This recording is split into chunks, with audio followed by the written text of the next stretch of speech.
দিদি ভাই আমি তোমাকে একটা প্রশ্ন করব। বলছি ফুল কি ধুয়ে পুজো দেওয়া উচিত না না ধুয়ে পুজো দেওয়া উচিত? তুই তো খুব ভালো প্রশ্ন করেছিস। অ্যাকচুয়ালি ফুল কোনোদিনই ধুয়ে ঠাকুরের চরণে দিতে নেই। ফুল দিতে গেলে ফুলকে আগে শোধন করতে হয়। শোধনটা আমরা কিভাবে করব? হয়তো কিছু কিছু মানুষরা জানে না, ফুল পুজো ধুয়ে মায়ের চরণে দেয়, পুজো করে। কিন্তু ফুল অ্যাকচুয়ালি শোধন করেই দিতে হয় মায়ের চরণে।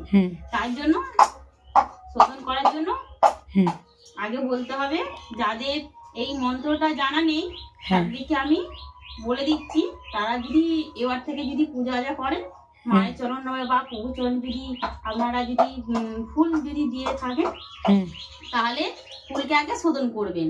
শোধন করতে গেলে কিভাবে মন্ত্রটা করে বললে শোধন করতে হবে সেটা আমি বলে দিচ্ছি। এরকম গঙ্গার জল নিতে হবে, নিয়ে বলতে হবে ওম বস্ত্রায় ফট বলে একটু গোলাপ জল নিলাম আমি, এই ফুলটা একটু সুগন্ধ পাওয়ার জন্য। যদি কারো বাড়িতে থাকে করবেন, না থাকলে করবেন না।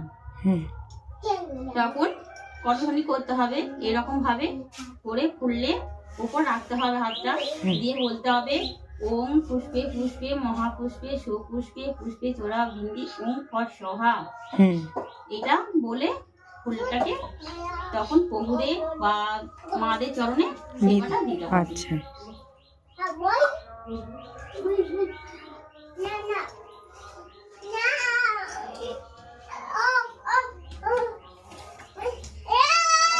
আর দেখিস